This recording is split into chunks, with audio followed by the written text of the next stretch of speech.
하나님의 말씀은 로마서 5장 6절에서 11절까지 말씀을 보도록 하겠습니다.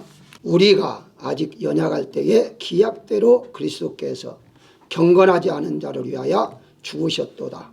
의인을 위하여 죽는 자가 쉽지 않고 선인을 위하여 용감히 죽는 자가 혹 있거니와 우리가 아직 죄인 되었을 때에 그리스도께서 우리를 위하여 죽으심으로 하나님께서 우리에 대한 자기의 사랑을 확증하셨느니라. 그러면 이제 우리가 그의 피로 말미암아 의롭다 하심을 받았으니 더욱 그로 말미암아 진노하심에서 구원을 받을 것이니 곧 우리가 원수 되었을 때에 그의 아들의 죽으심으로 말미암아 하나님과 화목하게 되었은즉 화목하게 된 자로서는 더욱 그의 살아나심으로 말미암아 구원을 받을 것이니라. 그뿐 아니라 이제 우리로 화목하게 하신 우리 주 예수 그리스도로 말미암아 하나님 안에서 또한 즐거워하느니라. 아멘. 오늘은 우리가 알다시피 예수님께서 우리를 위해서 십자가에 죽으심에 대한 기억하는 고난 주일입니다. 오늘 본문의 6절에 보면 경건하지 않는 자를 위하여 죽으셨도다 라고 시작해서 7절에 죽는 자, 8절에 우리를 위하여 죽으심으로, 10절에 아들의 죽으심으로 계속해서 죽으신다라는 단어가 나오고 있는데요. 요약하면 예수님께서 우리를 위해서 죽으셨다라고 말씀하고 있습니다. 예수님께서 죽으신 이유에 대해서 9절에서 말씀하고 있는데요. 예수님의 피로 말미암아 우리가 구원을 받을 것이다 라고 말씀하고 있습니다. 즉 우리를 죄에서 구원해 주시기 위해서 죽으셨다고 말씀하셨는데 예수님이 받으신 고난은 우리가 받아야 할 고난이고 예수님의 죽으심은 우리가 죽어야 할 죽음이다 라고 생각하면서 우리는 절대 이런 것을 잊어서는 안 된다는 사실입니다. 따라서 오늘은 예수님의 죽으심을 통해서 우리도 죽어야 하는 이유에 대해서 은혜를 나누고자 합니다. 신자의 죽음은 자신의 죄값을 치르는 것이 아니라는 사실을 알아야 됩니다. 무슨 말입니까? 갈라디아서 5장 24절에 보게 되면요. 예수의 사람들은 육체와 함께 그 정욕과 탐심을 십자가에 못 박았느니라 라고 말씀하시는 것은 우리도 십자가에 못 박아 죽어야 한다 하는 말씀이에요. 자, 예수님께서 십자가에 죽으셨다는 것은 모두가 믿지만 나도 죽어야 한다 라고 말할 때에는 좀 의문점이 남습니다. 예수님께서 우리의 죄를 위해서 죽으셨는데 왜 우리가 죽어야 하는가 라는 의문을 갖게 된다는 것이죠. 바울 역시 고린도전서 15장 31절에서 나는 날마다 죽노라 라고 말하고 있습니다. 예수님께서 우리의 죄를 위해서 죽으셨기 때문에 우리에게 있던 죄가 없어졌습니다. 우리가 죽는다는 것은요, 죄 때문에 죽는 건데 우리의 죄가 없어졌잖아요. 예수님 대신 지시고 가셨잖아요. 그렇다면 우리가 죽을 이유가 없는 거죠. 그럼에도 불구하고 왜 성경은 우리가 죽어야 한다라고 말을 하고 있을까요? 우리의 죄가 없어졌기 때문에 에녹처럼 엘리야처럼 죽음을 맛보지 아니하고 바로 천국으로 올라가야만이 되는데 왜 우리가 죽느냐 하는 겁니다. 그것은 두 가지 것으로 생각할 수가 있어요. 첫째는요, 우리 육신은 흙으로부터 만들어졌기 때문에 흙으로 돌아가라 하는 말씀을 하나님 하셨습니다. 다시 말씀드리면 죄의 결과가 흙으로 돌아가는 거예요. 그래서 우리는요 반드시 우리 육체는요 죽음을 맞이할 수밖에 없습니다. 좀 빨리 맞든지 늦게 맞든지 우리는 이 세상을 떠날 수밖에 없다는 거예요. 그런데 왜 우리가 죄에 대해서 죄값은 예수님이 치렀기 때문에 우리는 죄의 값에 의해서 죽는 것이 아니라 그게 이제 벌이라는 거죠. 자, 그렇다면 바로 우리를 왜 죽어야 하는가 하는 그 성경의 말은 어떤 말인가? 또 하나의 다른 면에서는요, 영적으로 우리가 해석을 해야 됩니다. 다시 말씀드리면 바울이 나는 날마다 죽노라 하는 말은 육체의 죽음을 의미하지 아니하고 우리 속에 있는 죄성, 옛사람을 말합니다. 그 옛사람을 십자가에 못 박아 죽어야 한다라고 말하고 있는 거예요. 다시 말씀드리면 우리의 이제 육체가 이제 죽기 전까지는 옛사람의 속성이 남아있기 때문에 그 옛사람을 통해서 죄가 밖으로 나온다는 거죠. 그래서 죄가 나올 때에 악이 나오니까 죄악이라 그러고 악이 독으로 나오니까 악독이라고 말하고 독이 기운을 내니까 바로 도끼라고 나오고 그래서 도끼가 뭐예요? 그게 살인이죠. 결과적으로 우리가 다른 사람을 죽이지 아니하도록 하기 위해서 내 자신이 영적인 면에서 날마다 죽어야 한다라고 바울은 말하고 있는 거예요. 결과적으로는요, 성경에서 우리가 죽는다는 말은 죄 때문에 죽는 게 아닙니다. 예수님이 이미 우리의 죄를 위해서 대신 죽으셨어요. 그렇다면 우리는 왜 죽어야 하느냐라고 했을 때에 옛사람을 죄성을 죽여야 한다라고 우리가 받아들여야 한다는 것입니다. 따라서 예수님께서 우리가 죽을 죄를 대신해서 죽었기 때문에 우리는 다시 원죄에 대해서 우리는 죽을 필요는 없는 거다. 이렇게 여러분들이 믿어야만 되는 것이고요. 두 번째, 신자의 죽음은 죄를 범하는 것을 그치는 것을 의미하고 있습니다. 다시 말씀드리면 우리가 죽는다라는 말은 다시는 죄를 범하지 않는다 하는 의미라 이 말이에요. 예수님의 죽으심과 우리가 죽는 것은요, 죄로부터 해방받았기 때문에 다시는 죄를 범하지 않는 생활을 말하고 있습니다. 그런데 요한일서 3장 9절에 보니까 하나님께로부터 난 자마다 죄를 짓지 아니하나니 이는 하나님의 씨가 그의 속에 거하며 그도 범죄하지 못하는 것은 하나님께로부터 났음이라고 말을 해요. 다시 말씀드리면 예수님 믿는 사람들은요, 다시는 죄를 범할 수 없다는 거예요. 자, 그러면 여러분들 한번 생각해 볼까요? 우리가 죄를 범하지 않고 삽니까? 아니잖아요. 그렇다면 여기에서 말씀한 것은 무엇을 의미하는가를 알아야 됩니다. 이것 때문에 바로 많은 분들이 고민하고 양심적으로 찔린다 하고 그렇게 살아가는 사람이 많아요. 내가 믿음이 없기 때문에 이렇게 죄를 범하는가, 아니면 하나님이 나를 선택하지 않았기 때문에 내가 예수를 믿어도 죄를 범하는가, 이런 이제 갈등을 가지고 있는 사람도 있는데요. 여기에서 하나님께 난 자마다 죄를 짓지 않는다는 죄는 어떤 죄인가를 우리가 알아야만 됩니다.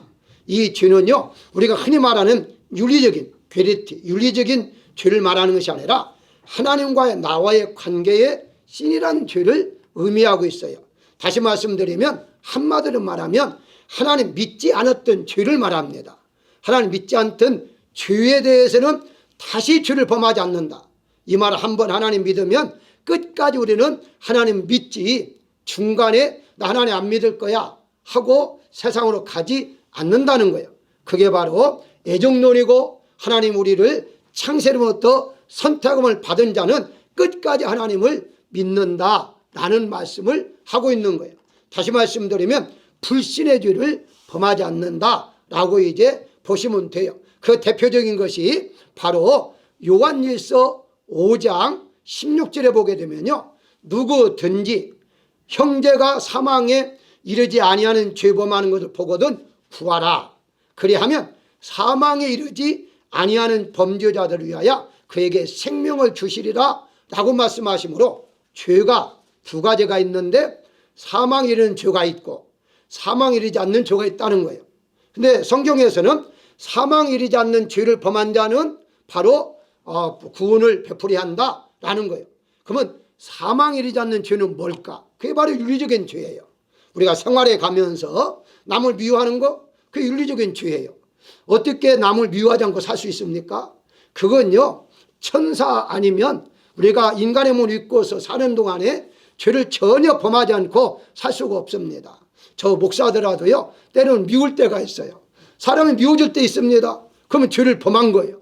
그러면 이런 죄를 범하게 되면 내가 구원 못 받았나? 이렇게 생각하시잖아요. 그런 죄는 사망에 이르지 않는 죄라고 성경은 말을 해요. 그러면 사망에 이르는 죄는 무엇인가? 하나님 믿지 않는 거예요. 다시 말씀드리면 예수는 믿지 아니하면 영원한 지옥이에요. 영원한 사망이에요. 이런 죄는 범하지 않는다라고 말하고 있는 것입니다. 다시 요한일서 5장 18절에서 하나님께로부터 난 자는 다 범죄하지 않은 줄 우리가 아노라. 하나님께로부터 나신 자가 그를 지키심에 악한 자가 그를 만지지를 못한다라고 말을 해요. 자, 무슨 말입니까? 악한 자는 사단이에요. 사단하는 일이 뭐죠? 사단하는 일은요, 예수를 믿지 못하게 하는 거예요. 그게 궁극적인 목적이에요. 그러니까 예수 잘 믿는 사람을 미혹해서 예수를 못 믿게 하는 거예요. 그런데 하나님께 어떻습니까? 우리 선택했잖아요. 그래서 악한 자, 즉 사단이 우리를 만지지도 못하도록 우리를 지켜주신다. 끝까지 우리는 하나님을 믿는 믿음을 끝까지 간직하고 살아갈 수 있도록 하나님이 우리를 보호해 주시고 지켜주신다라고 말씀하고 있어요. 그래서 우리는 신자의 죽음은 죄를 범하는 것을 그치는 것. 그 죄는 무엇이냐? 예수를 믿지 않는다는 죄는 범하지 않는다는 거예요. 그래서 우리는 한번 하나님 앞에 선택받았으면 끝까지 이 세상 떠날 때까지 하나님 믿고 떠나는 그런 사람으로 우리가 나아가는데, 그게 바로 내 자신의 죽음으로 통해서, 날마다 죽음으로 통해서 그게 가능하다라고 성경은 말씀하고 있습니다. 우리 옛사람은요, 사단이 이제 통하는 사단의 길이에요. 통로예요. 그래서 옛사람을 우리가 십자가에 못 박아야 하는 이유가 무엇이냐? 사단이 통로를 막아버리는 거죠. 죽음을 막아버리면 죄가 못 들어오는 것처럼 우리 옛사람 죄성을 십자가에 못 박아야만이, 그래서 우리는 날마다 죽노라라고 말할 수밖에 없는 것이죠. 그래서 신자의 죽음은 죄를 더 이상 범하지 않는 것을 그치는 것이다. 이렇게 여러분들이 믿으면 되겠고요. 세 번째는 신자의 죽음은 생명으로 살아났기 때문입니다. 여기서 말하는 생명이란 새 생명을 의미하는데요. 성경에서는요, 새 생명을 주셨다라고 말하기도 하고요, 새 사람이다라고 말하기도 합니다. 같은 말이에요. 새 생명과 새 사람의 용어는요, 뭔가 새롭게 됐다는 거예요.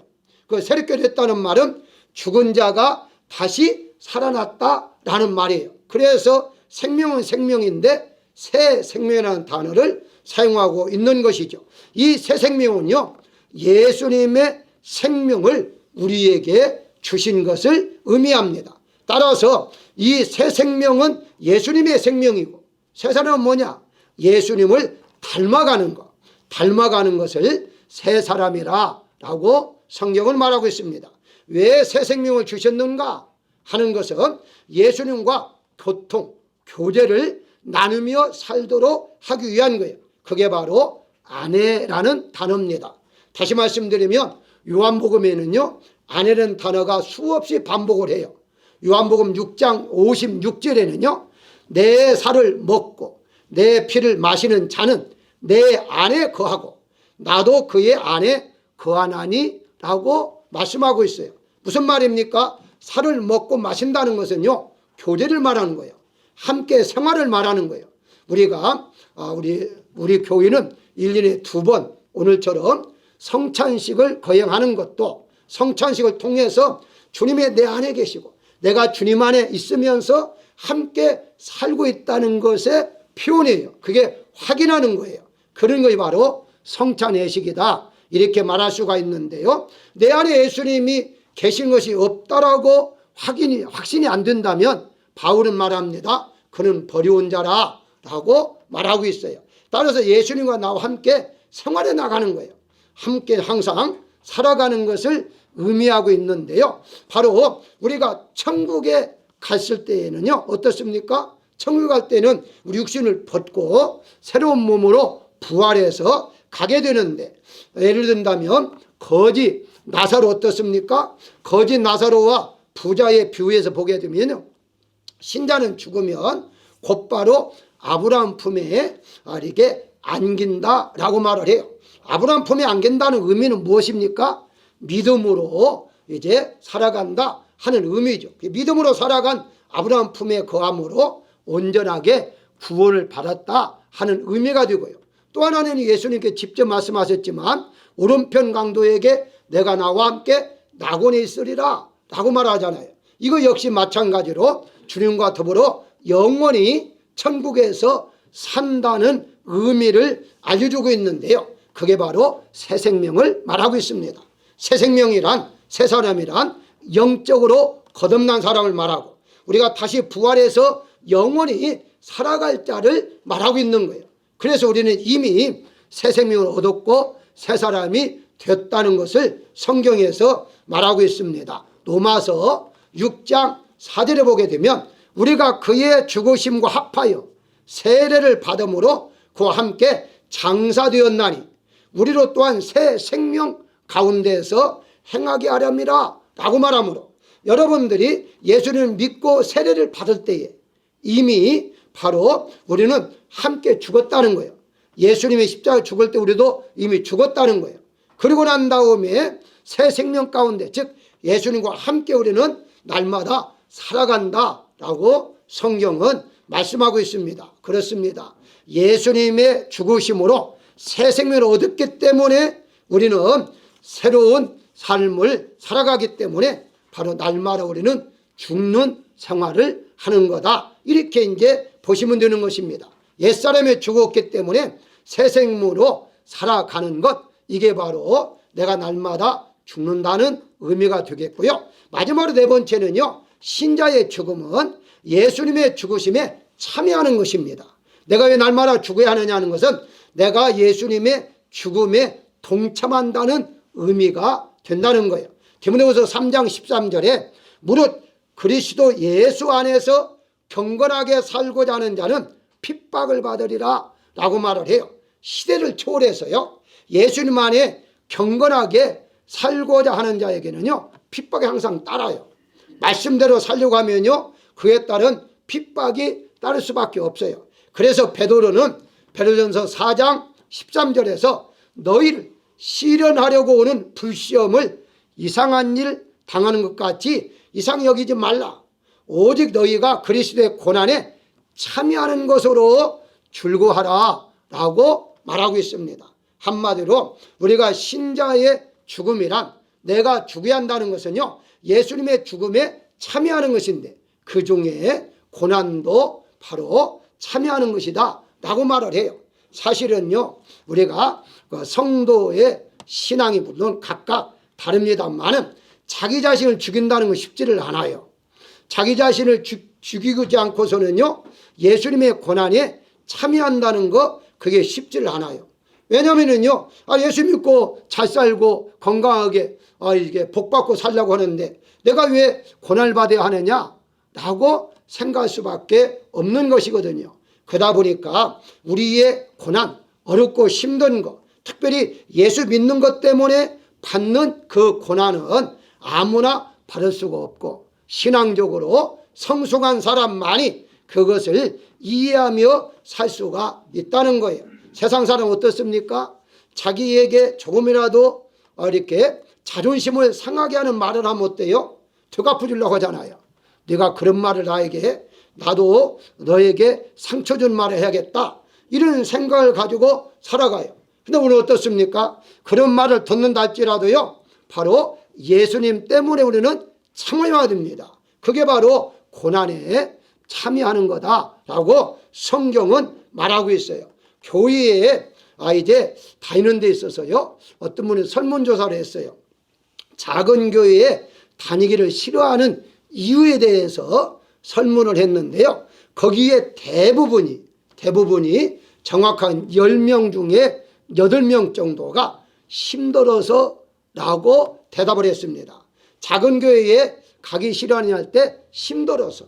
왜냐하면 작은 교회에 섬기려면 이제 헌금도 많이 하고 봉사도 많이 하고 뭐 이런 식으로 하니까 힘들어서 라고 말을 해요. 자, 그렇다면 오늘날에 이런 신앙을 가진 사람들에게 고난을 받으면 기뻐하라 라고 말할 때에 그분들이 고난을 이해하겠습니까? 이해할 수가 없죠. 아니 작은 교회도 힘들어서 못 다닌다는데 어떻게 고난에 동참하라 이런 말을 어떻게 은혜로 받아들일 수가 있느냐는 거예요. 어쨌든 힘들 게 없어요. 은혜로 받아들인다면, 주님이 나를 위해서 십자가에 생명까지 던졌다는 생각한다면 어떤 게 힘들겠습니까? 힘들 이유가 없는데도 힘들어서 교회에 못 다니겠다라고 하는 사람들이 대부분이라는 거예요. 그 다음에 이제 어떤 조직이 약해서, 다시 말씀드리면 자녀가 있는데 자녀의 이제 교육기관이 없으니까 자녀의 교육을 위해서 그렇게 작은 교회가 다닐 수가 없다, 이렇게 대로했다고 합니다. 어쨌든 좋습니다. 물론 그의 신앙관이 있어서 좋다 나쁘다 그런 말을 하는 것이 아니에요. 제가 지금 말씀하고자 하는 것은 고난에 대한 거예요. 우리가 예수님을 믿으면서 과연 얼마나 고난에 참여하고 있느냐는 거예요. 내가 예수님 때문에 얼마나 금식했으며, 내가 예수님 때문에 얼마나 철학기도 했으며, 내가 예수님 때문에 얼마나 봉사해봤으며, 이런 것들을 우리가 한번 생각해보자 하는 겁니다. 왜냐, 오늘은 고난주일이기 때문에 예수님께서 나를 위해서 받은 고난을 생각한다면 우리가 받는 고난도 즐거움으로 해야 한다는 거예요.